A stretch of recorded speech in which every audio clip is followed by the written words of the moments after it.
Students, कैसे हो आप लोग। आज की वीडियो के साथ हम लोग स्टार्ट करने जा रहे हैं क्लास 11th का very first chapter units and measurement.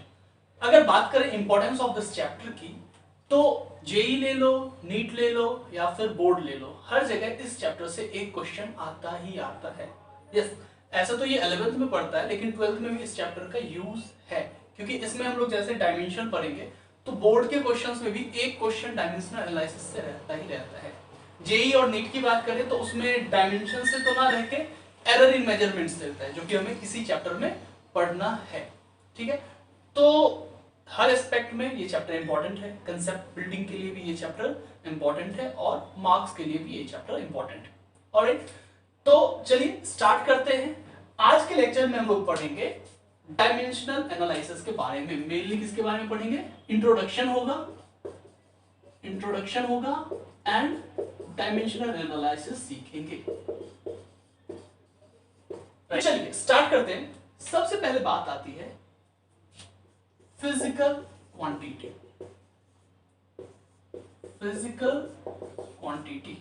What is physical quantity? किसी भी एक्टिविटी का अगर हम लोग फिजिकल एस्पेक्ट देखें और उसको अगर हम मेजर करना चाहें तो उसके लिए आता है physical quantity. That is measurement of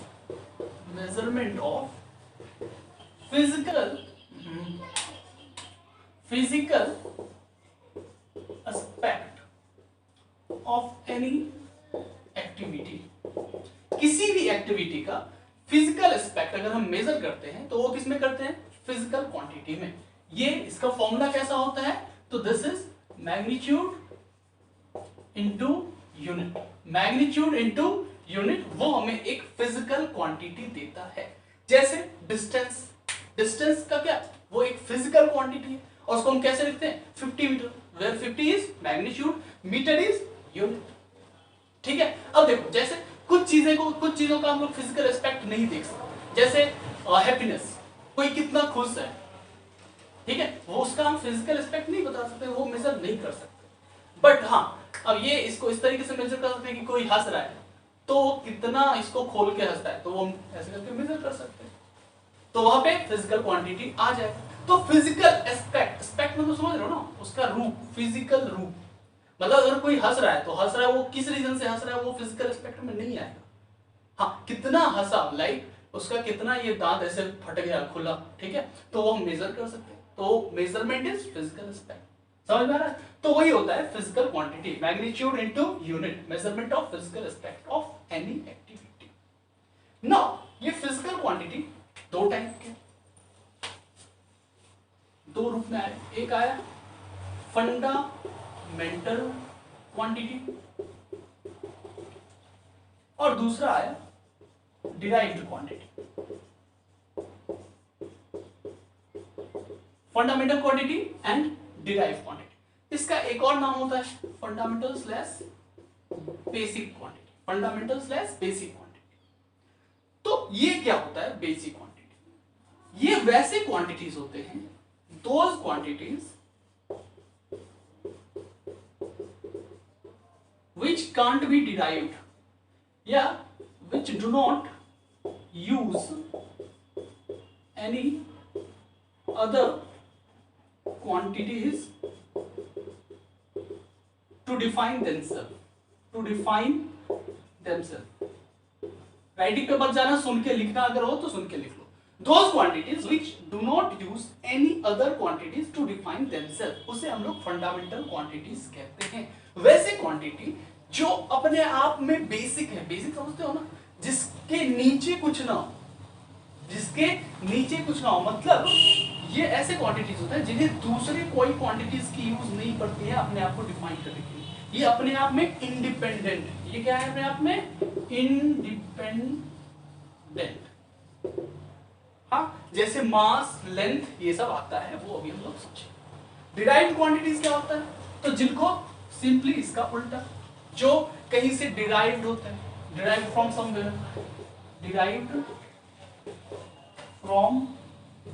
somewhere,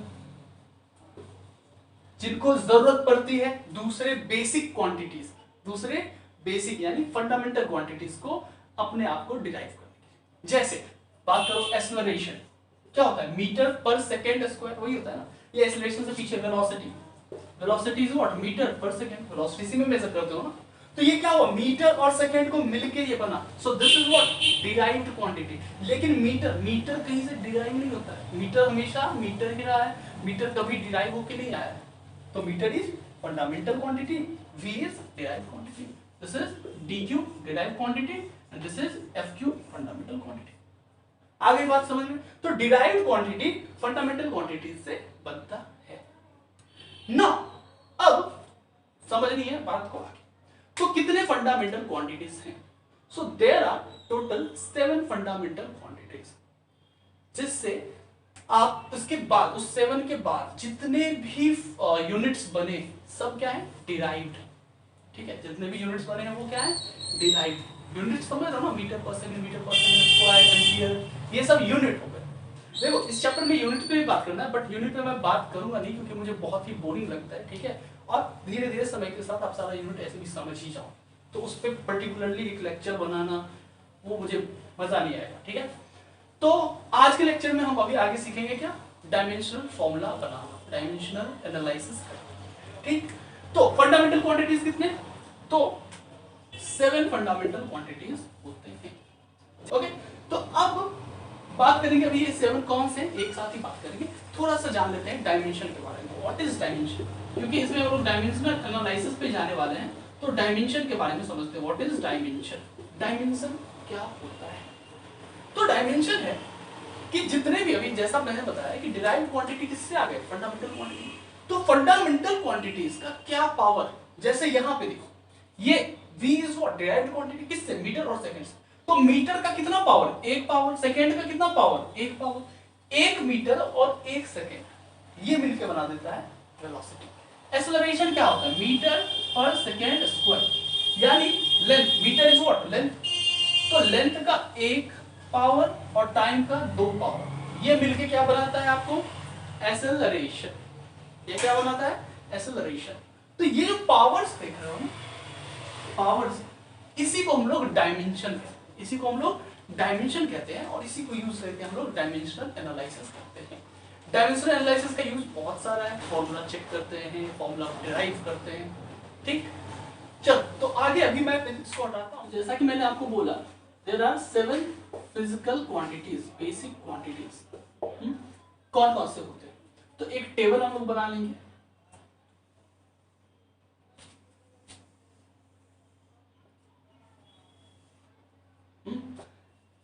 इसमें वो फिजिकल क्वांटिटी,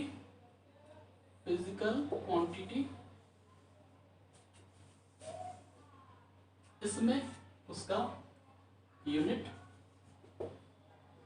और इसमें उसका डायमेंशनल फॉर्म। डायमेंशनल फॉर्म मतलब डायमेंशन के फॉर्म में उसे हम लोग कैसे लिखते हैं। ठीक, तो सबसे पहला फिजिकल क्वांटिटी होता है मास। मास, ठीक है, mass is a physical quantity जिसका यूनिट क्या होता है, केजी। इसका यूनिट क्या होता है, केजी। और इसे हम डायमेंशन के फॉर्म में अगर लिखने जाएं तो उसको हम लोग कैपिटल एम से लिखते हैं। किससे लिखते हैं, कैपिटल एम से। ये फोर्थ वाला ऐसे करके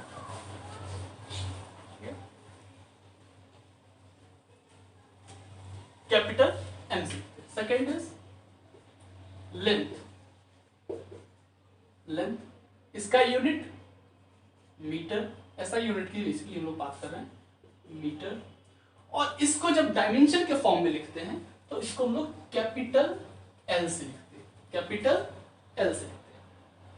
थर्ड इज टाइम। टाइम भी कहीं से डिराइव नहीं होता है, तो टाइम का यूनिट सेकेंड, और इसको हम लोग डायमेंशन में अगर लिखने जाए तो कैपिटल टी से लिखते हैं।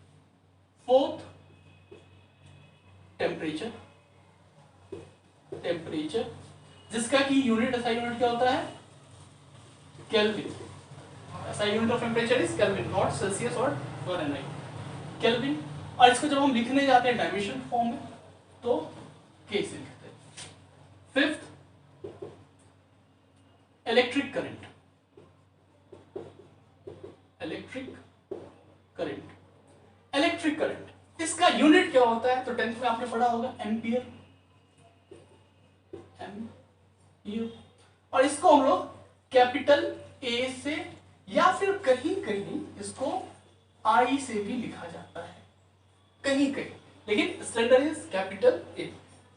So electric current is physical quantity, ये ध्यान रखना, क्योंकि यहाँ पे इलेक्ट्रिक करंट में कंफ्यूजन क्या आता है कि इलेक्ट्रिक करंट का फॉर्मूला I = Q/T, तो लोगों को लगता है कि चार्ज जो है वो है बेसिक क्वांटिटी, फंडामेंटल क्वांटिटी, क्योंकि चार्ज से करंट आता है। नहीं, यहाँ पे ये कंफ्यूजन दूर कर लो, करंट है fundamental quantity, charge is derived quantity. ठीक, तो ये फिफ्थ हो गया। Sixth is number of molecules. Number of molecules chemistry में आप लोगों ने ये पढ़ा, जिसको हम लोग मोल से लिखते हैं, MOLE, मोल। डायमेंशन के फॉर्म में इसको हम लोग सिंपली MOL इससे लिखते हैं, डायमेंशन फॉर्म। अभी समझेंगे कैसे लिखा जाता है, आगे डायमेंशन कैसे बनाया जाता है। और last seventh is luminous intensity. Luminous intensity, candela, इसका यूनिट क्या होता है? कैंडेला। और इसको हम लोग डायमेंशन के फॉर्म में CD से लिखते हैं। ये आपको 11th-12th में नहीं मिलने वाला है, लुमिनस इंटेंसिटी आपको नहीं पढ़ना है। तो ये 7 बेसिक क्वांटिटीज हैं, फिजिकल क्वांटिटीज हैं। अब वर्ल्ड में जितना भी फॉर्मूला बना है वो सभी इसी से डिराइव होके बना है। ठीक, अब चलो समझते हैं कि डायमेंशनल फॉर्मूला निकालते कैसे। तो सबसे पहले देखो, डायमेंशनल फॉर्मूला हमेशा एक स्टैंडर्ड फॉर्म में लिखा जाता है, जिसको MLT में लिखते हैं। जैसे ये मतलब क्या हो, मान लो मैंने आपसे लेंथ का डायमेंशनल फॉर्मूला पूछा, किसका पूछा? लेंथ का। तो लेंथ में, लेंथ अपने आप में एक फिजिकल क्वांटिटी है, तो लेंथ इज L1। L1 मास यहाँ पे कितना होता है? मास का कोई रिस्पेक्ट नहीं होता, तो M0 L1 time 0, M0 L1 T0। ऐसे करके ये स्टैंडर्ड फॉर्म है। आप इसको सिर्फ ऐसे भी लिख सकते हो, L या L1, L1 और L। अगर कहीं पे सिर्फ L लिखा हुआ है तो समझ जाओ उस पे पावर कितना है? 1, यानी लेंथ का 1 डायमेंशन, लेंथ का 1 डायमेंशन ये होता है। MT लगा के इसको हम एक स्टैंडर्ड फॉर्म में पैकेजिंग करके सही से देते हैं, M0 L1 T0। समझ गए? अब आते हैं, ये सब फिजिकल क्वांटिटीज है। अब अगर इसका किसी में से डायमेंशन इलेक्ट्रिक करंट का पूछता है तो सिंपली A1 लिखोगे और कुछ नहीं। बट अगर आप डिराइव्ड की बात करें, जैसे बात कर लो स्पीड की, स्पीड और वेलोसिटी, तो उसका यूनिट क्या होता है? यूनिट होता है metre per second, metre by second, metre per second. तो इसका अगर डायमेंशनल फॉर्म हम लिखने जाए तो metre, metre is for length, metre is for length. किसी चीज को मीटर में मेजर कर रहे हो, इसका लेंथ मेजर कर रहे हो, तो लेंथ के लिए क्या डायमेंशन आता है? L। तो L बाय सेकेंड, सेकेंड के लिए क्या डायमेंशन यूज करते हैं हम लोग? T। तो L by T, that is, इसको हम इस तरीके से लिख सकते हैं L T - 1। T ऊपर जब जाएगा तो -1 हो जाएगा, नीचे रहता है तो L1 T - 1। 1 यहाँ पे लिखने की जरूरत नहीं होती है। ठीक, तो ये हो गया स्पीड का। अगर इसको स्टैंडर्ड फॉर्म में लिखना चाहे तो कैसे लिखेंगे? M0 L1 T - 1। समझ गए? तो दोनों फॉर्म सही। आगे बढ़ो, एक्सेलरेशन पे आ जाओ। एक्सेलरेशन, एक्सेलरेशन का यूनिट क्या होता है? Metre per second square. Formula is what? Change in velocity by time. तो metre per second by second, यही होता है ना। V - U बाय T, ये होता है किसका? एक्सेलरेशन का फॉर्मूला। V - U, ये एक क्या है? Velocity minus velocity. तो वेलोसिटी माइनस वेलोसिटी क्या होता है? मीटर पर सेकेंड, और टाइम का सेकेंड, तो मीटर पर सेकेंड स्क्वायर यही यूनिट होता है ना, मीटर पर सेकेंड स्क्वायर। अब इसको अगर हम डायमेंशन के फॉर्म में लिखने जाएं तो मीटर के लिए क्या डायमेंशन आएगा? लेंथ L, और टाइम के लिए, सेकेंड के लिए टाइम T, T स्क्वायर। तो इसको हम लोग कैसे लिखेंगे? LT - 2, LT - 2। ऊपर जाएगा तो -2 हो जाएगा। ये बात समझ में आ रही है? तो ये हो गया LT - 2, एक्सेलरेशन। ठीक है, M कितना होगा? M0 होगा। नेक्स्ट मूव करो, फोर्स। फोर्स का फॉर्मूला क्या होता है? Ma, mass into acceleration.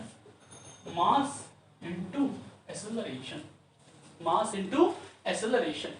अच्छा अब देखो एक चीज ध्यान रखना, ये बात कंफ्यूज कभी ना होना, फॉर्मूला में अगर मास हो, फॉर्मूला में अगर m लिखा आ रहा हो तो वो होता है मास, और यूनिट में अगर m लिखा हुआ आ रहा हो तो वो होता है मीटर। जैसे यहां देखो, यहां पे फॉर्मूला है ma, तो फॉर्मूला में अगर हम m लिख रहे हैं तो दिस इज फॉर मास। वही यहां देखो ये unit metre per second square, ये यूनिट में आ रहा है, ये किस में आ रहा है, यूनिट में, ये सेक्शन यूनिट का, तो मीटर यहाँ पे ये मीटर पड़े, ठीक। अब समझना, तो m इंटू ए। अब मास का डायमेंशन क्या होता है, तो mass is a basic quantity जिसका डायमेंशन m होता है, मास का m लिख दिया। ए, अभी देखो एक्सेलरेशन, एक्सेलरेशन का हमने पीछे निकाला lt माइनस 2, या तो आप एक्सेलरेशन का अलग से इस तरीके से निकाल सकते हो, नहीं तो हमने एक्सेलरेशन का देखा lt माइनस 2, तो सिंपली एक जगह लिख देंगे lt माइनस 2, तो बन क्या गया mlt माइनस 2, यानी m का वन डायमेंशन, लेंथ का वन डायमेंशन, t का माइनस 2 डायमेंशन। आ गई बात समझ में, mlt माइनस 2।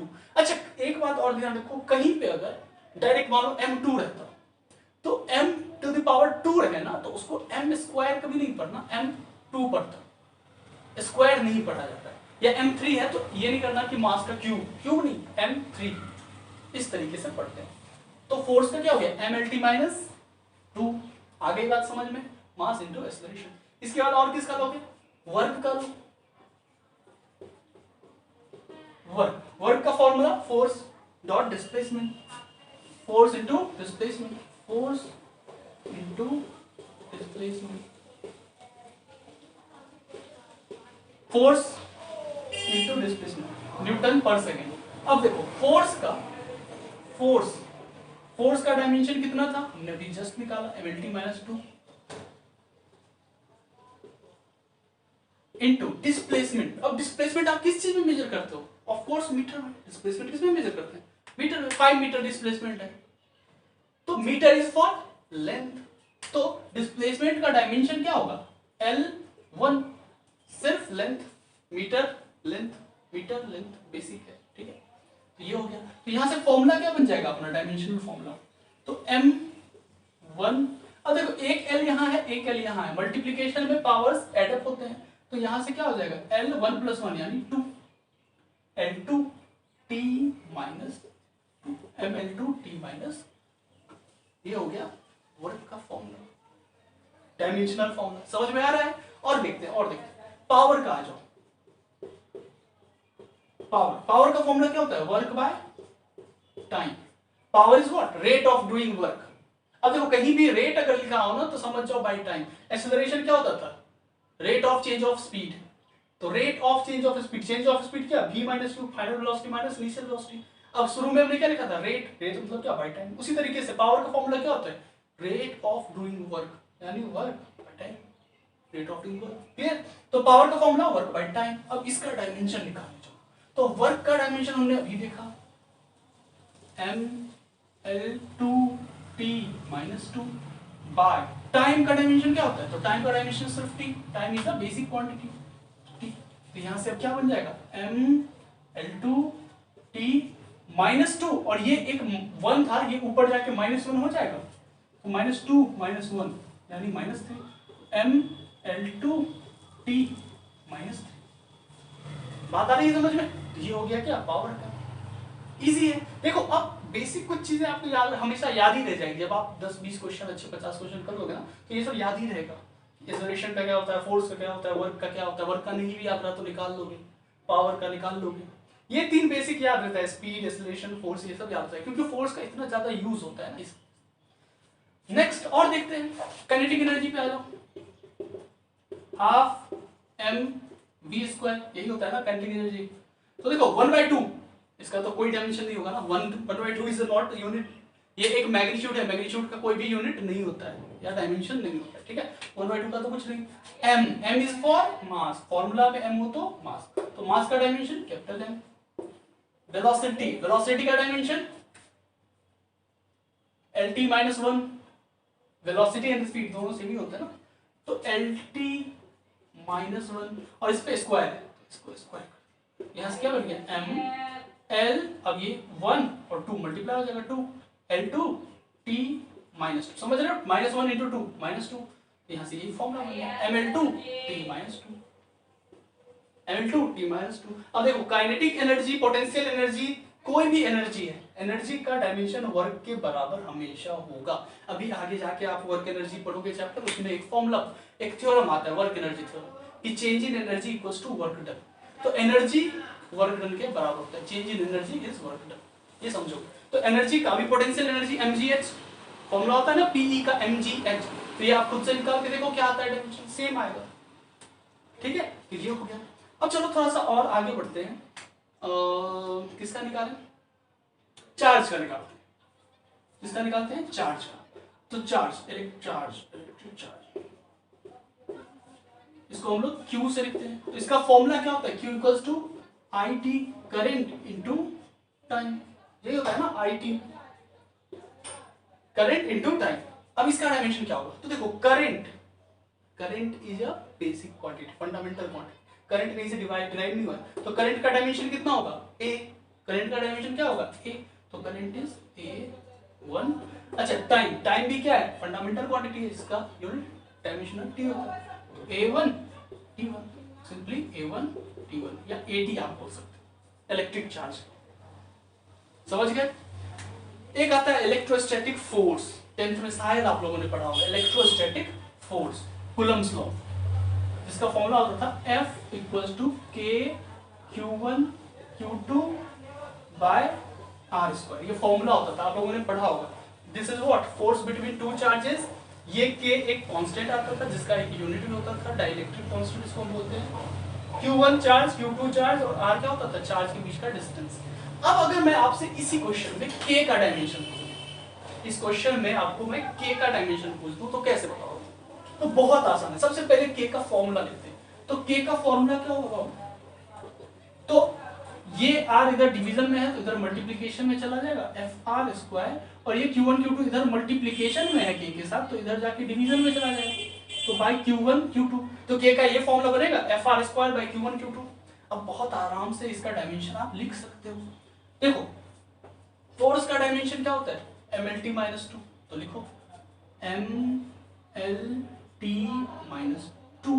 उसके बाद कौन है, R square, R is what, distance between charge, distance इसमें मेजर होता है लेंथ में, मीटर में, तो R का डायमेंशन क्या होगा, लेंथ, L और स्क्वायर है तो L2 बाय चार्ज, चार्ज का डायमेंशन अभी हमने निकाला 80, तो 80 और दो चार्ज है ना, तो 80 डॉट 80, समझ गए। अब इसको अब चेंज कर दो ना बहुत आसानी से, m ही रहेगा, L का कितना पावर, 3 पावर, इसको मैं यहाँ लिख देता हूँ, कहाँ लिख दूँ, इसको उठा के यहाँ लिख देता हूँ। तो देखो m एक ही है, m ही रह गया, L एक L, 2L 3L हो गया, तो L3, और टाइम ऊपर भी T माइनस 2 बाय 80 2 है, तो A2 T2 लिख सकते हैं, A2 T2। अब इसको और हम अच्छे से कर सकते हैं, तो ML3T। अब देखो -2 है और ये 2 ऊपर जाके -2 बन जाएगा, यहाँ भी 2 है, ऊपर जाके क्या बन जाएगा, -2, तो -2 कितना होता है, -4, तो -4, और फिर ये A2 है, तो ये A2 ऊपर जाके क्या बन जाएगा, A-2, A-2, ये डायमेंशन हो गया किसका, K का। बहुत आसानी से निकाल लिया ना। इसी तरीके से आप ग्रेविटेशनल कांस्टेंट का निकाल सकते हो, जो होता था ना F equals to G m1 m2 by r square, gravitation में आपने पढ़ा हो, तो कैपिटल G का निकालने बोल सकता है, तो वो निकाल सकते हो आसानी से। तो अब आप क्या करना है, डायमेंशनल फॉर्मूला का जो भी आपको डायमेंशन निकालना है, जो भी फॉर्मूला आपको मिलता है, देखो अब क्या है ना, आपको अभी ये धीरे धीरे जितने फॉर्मूलाज आगे बढ़ते जाओगे मिलता जाएगा, रोटेशन पढ़ोगे, ग्रेविटेशन पढ़ोगे, फिर इलेक्ट्रिक फील्ड पढ़ोगे, मैग्नेटिक फील्ड पढ़ोगे, सब जगह अलग अलग फॉर्मूलाज आते जाएंगे, हर फॉर्मूला का एक डायमेंशन होता है और वो वहां निकालते जाओ, ठीक है। याद करने की जरूरत नहीं है, ऑटोमेटिक हो जाए, हाँ बस प्रोसेस आपको पता होना चाहिए, ये याद होना चाहिए कि ये 7 बेसिक ये होते हैं, उसके बाद सारा निकल जाएगा। समझ गए बात को। तो फिलहाल जो फॉर्मूला आपको याद हो तो आप उसका प्रैक्टिस कर सकते हो। अब हम नेक्स्ट लेक्चर में इसका यूज पढ़ेंगे कि डायमेंशनल एनालिसिस आया क्यों इतना मगज मारी, एमएलटी ये सब क्यों, काफी बड़ा यूज है इसका डायमेंशनल एनालिसिस का। तो वो यूजेस के बारे में हम लोग नेक्स्ट लेक्चर में पढ़ेंगे। तब तक जो भी फॉर्मूला आपको मिलता है उसका डायमेंशन निकाल के दिखाओ, ठीक है। और चलो लेक्चर के लिए इतना ही रखते हैं। Okay, till then bye.